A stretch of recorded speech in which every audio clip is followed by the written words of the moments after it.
Good morning mga pards. Ito nga pala ang project ko ngayon. Main door po yan mga pards. Ihahaspi po natin. Yan po mga pards. Na masilyahan ko na po yan ng polytop. Saka naispatan ko na rin po yan ng spot putty. Bali, nililiha ko na po yan mga pards. Para mamaya ma-primeran na po. Yan po mga pards. Ginamitan ko po yan ng compressor. Bali, hangin lang po yan mga pards. Tinatanggal ko lang yung alikabok na pinaglihaan ko kanina. Para pag pininturahan, hindi na siya bibitaw or hindi na siya mababakbak. Kapit na siya mga pards. Yung gagamitin ko nga palang pintura dito mga pards is lacquer primer surface. Para mabilis po siyang matuyo. Saka yun talaga yung the best para mas maganda yung quality niya. Medyo i-fast forward natin para mas mabilis po. Medyo mahaba po kasi itong paglilinis natin. Yan. Yan, okay na po mga parts. Bale, pinunasan ko na rin yan ng basahan para matanggal na yung mga natirang alikabok. Para talagang malinis na siya. Yan.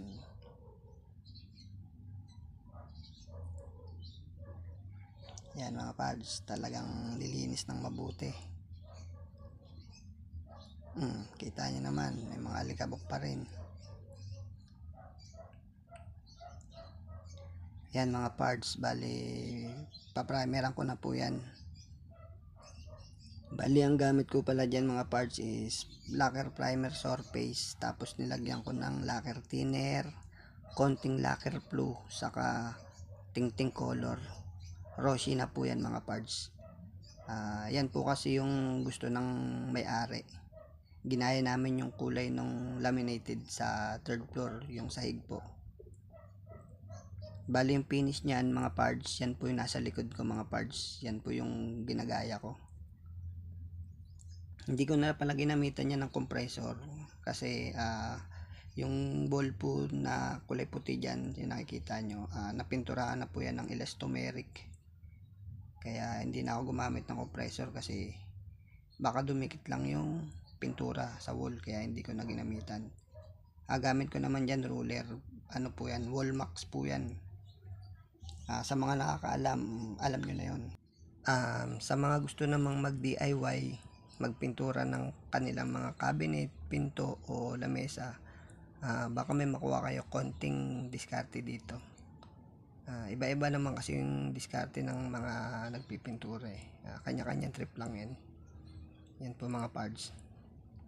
Okay, medyo i-fast forward muna natin to mga parts. Mahaba-haba rin kasi to. Konting patient lang. Yan mga parts.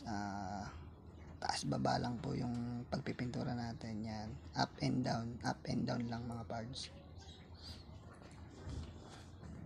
Mas mabilis sanang matatapos kung ginamitan ko na lang to ng compressor, kaso hindi ko na ginamit mga parts kasi napinturahan na yung wall ng elastomeric.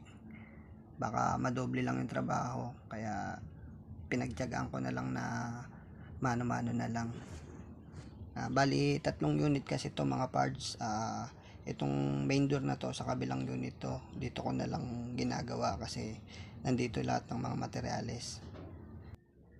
Yun, sa mga gusto nga pala bumili ng unit dyan ng house and lot, sa susunod po na video ko po, itutur ko po kayo sa outdoor and indoor ng ginagawan ko po mga parts. Ito nga pala yung ginagawan ko po, parang ano po to mga parts, real estate po to mga parts. Bumibili po sila ng lupa, tapos pinapatuyuan nila ng bahay, saka ibibenta nila. Kaya palipat-lipat din po yung project mga parts. Yan po mga parts. Okay, malapit na tayo sa finish line mga parts. Ito nga palang pinintura ko na to mga parts is base pa lang yan mga parts. Pag natuyo na po yan mga parts, pwede ko na po siyang haspihan. Bali papatuyuin ko lang to ng 10 to 15 minutes para pwede na siyang ihaspi. Lalagyan natin ng design mga parts. Wait nyo lang po mga pards.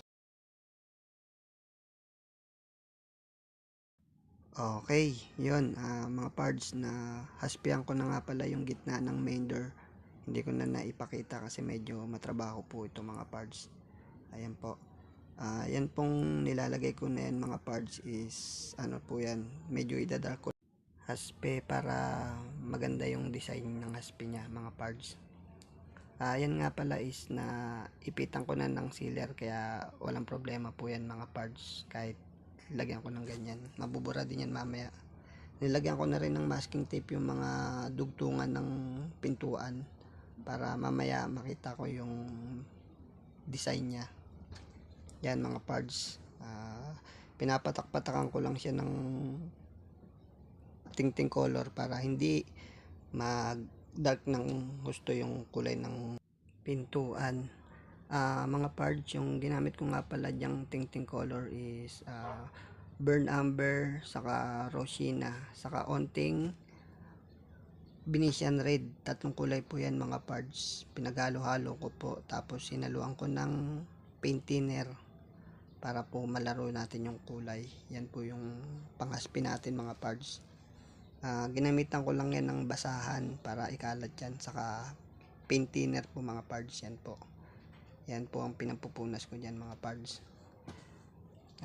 Pwede rin nang gamitin natin dyan brush o kaya Scotch Brite. Kanya-kanyang diskarte lang yan mga pards. Pagkatapos pala nyan mga pards, matapos na natin yung lagyan ng design, papatuyuin natin yan ng 15 minutes. Tapos pwede na natin siyang ipitan ng sealer. Yung sealer po natin mga pards, haluan ko lang yun ng lacquer thinner saka sealer lang, yung dalawa lang na yun. Hindi ko nalalagyan ng lacquer glue. Okay na yun mga pards. Okay, medyo i-fast forward po ulit natin to mga pards. Medyo mahaba-haba rin tong part na to mga pards. Ayan mga pards, binubura ko na yung nilagay kong tingting color para medyo mag-dark yung kulay niya ng konti. Kasi medyo light pa siya mga pards, kaya medyo idadark ko lang siya. Sa mga nagtataka nga pala dyan kung bakit nakahiga yung pintuan na ginagawa ko, mas okay po kasi yung ganitong pwesto, mas komportable po yung galaw ko. Sa iba po kasi may nakikita rin ako nakatayo habang pinipinturahan nila yung pintuan. Depende naman po kasi yan, may nakatayong pinto, may nakahiga, kung paano nila gagawin ng maayos yung trabaho nila. Kaya yun po mga pards. Pagkatapos ko nga pala tong lagyan ng design mga pards is papatuyin ko lang to ng 15 minutes, tapos iipitan ko na po siya ng sealer. Yung top coat nga po pala nito, depende na po sa may-ari kung gusto niya ng lacquer clear gloss or polyurethane Hudson po mga pards. Depende po sa kanya kung anong pipiliin niya.